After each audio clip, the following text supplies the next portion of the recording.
This is the second CATS math video, and we're going to start by identifying which of the possible numbers in a solution to the is a solution to the equation. So 3 minus 3a equals negative 6, and we have a equals 2, a equals 0, or a equals 3.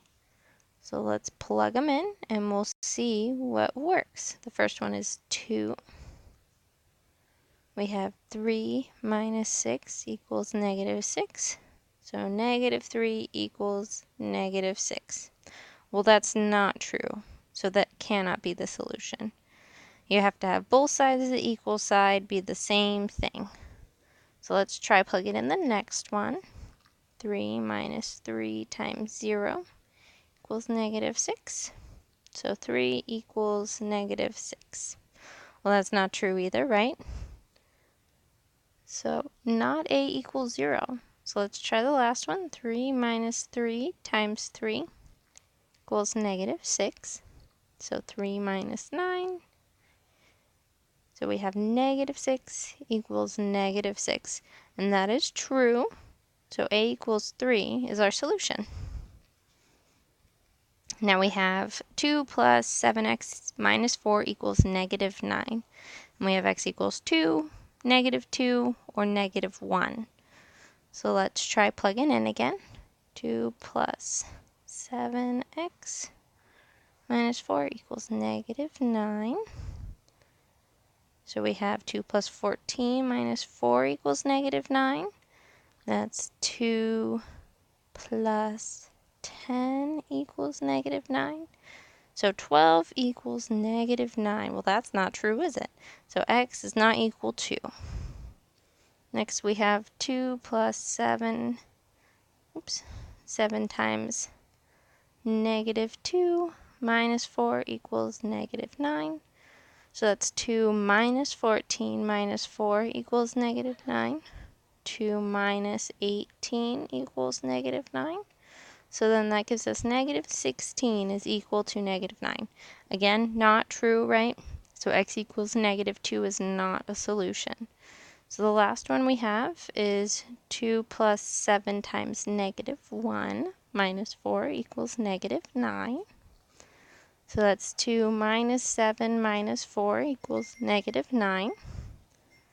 2 minus 11, which gives you negative 9 equals negative 9.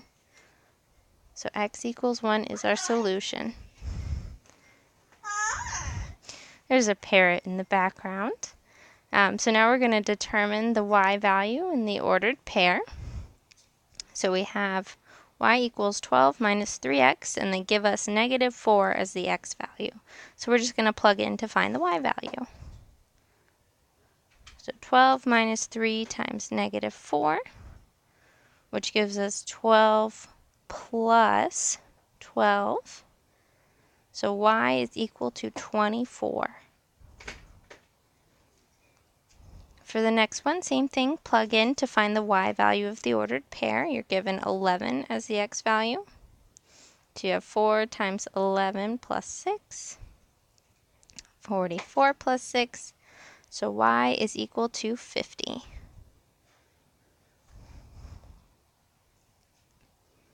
Now we're going to fill in the table and then write a sentence explaining how we figured out the values to put in each cell.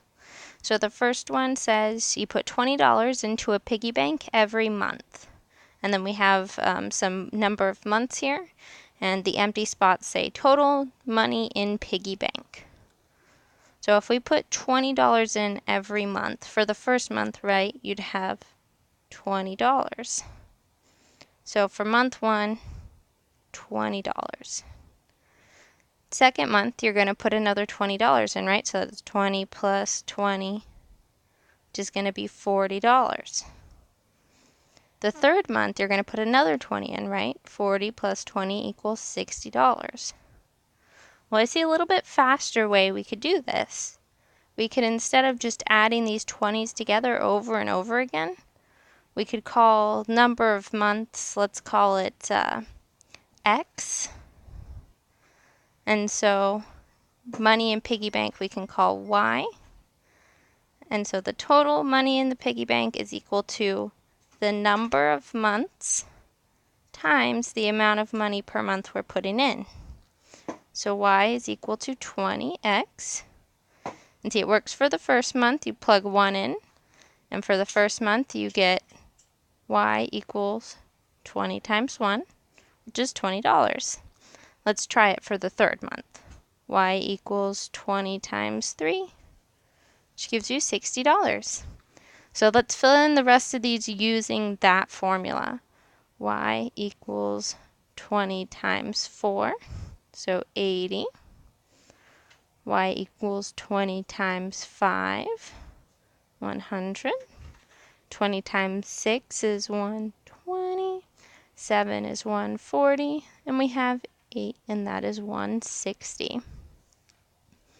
So a sentence to explain how we figured out the values to put in each cell would be, we took the number of months and multiplied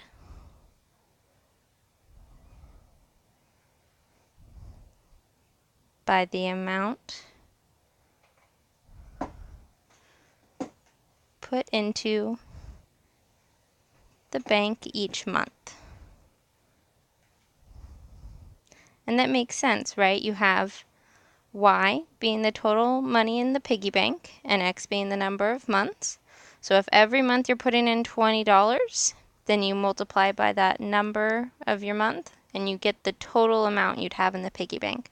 So let's say 10 months from now you go and count everything in your piggy bank.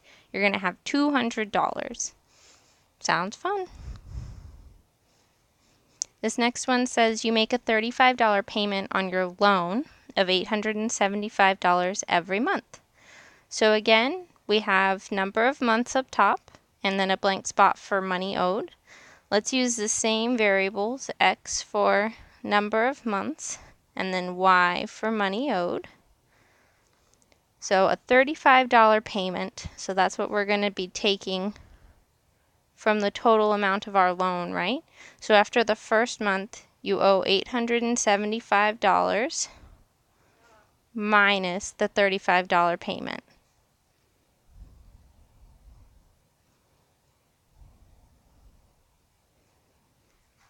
So the second month, you're going to minus 2 of those, right? From the original $875, and so on. So the equation for this one is going to be $875 minus, again, we have the number of months and the amount we're paying per month. So $35 per month times the number of months. So let's fill out this little table. So we have, first we said you owe $840. And then let's see, you subtract another 35, so it's $805.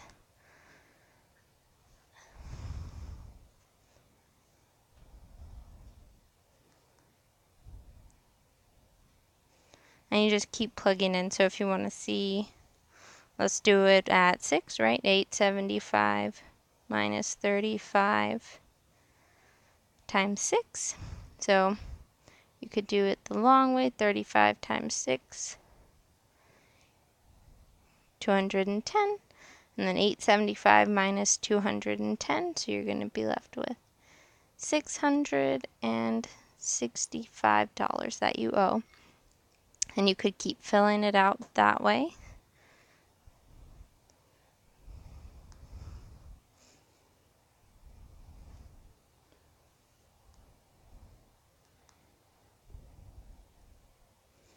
So let's plug in for the last two as well. We've got y equals 875 minus $35 times 8 months. Right, so 35 times 8 months. And then 875 minus that.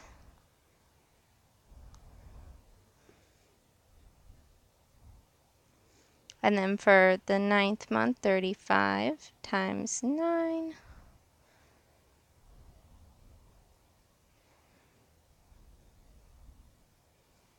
And then we're going to subtract that, so y equals 875 minus 315.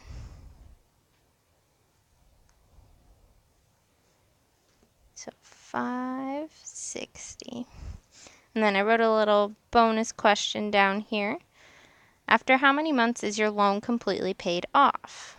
Right, so now you want that money owed, right, your y, to equal 0.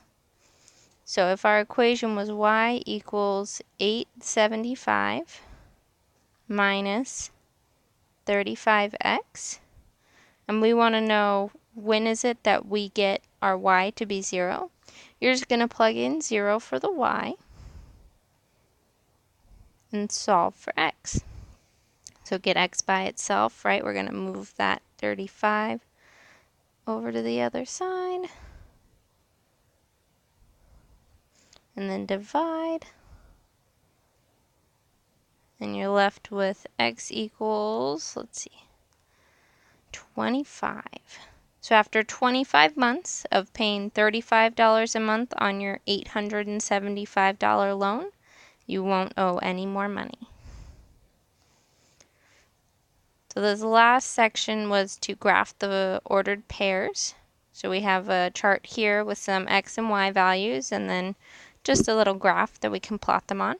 So our first is 0, 4. So this is the x-axis, this is the y-axis. At x is 0, we have y equal to 4. So our point is going to be right here. Then we have 5, 5. So we go to the 5 and up to the 5.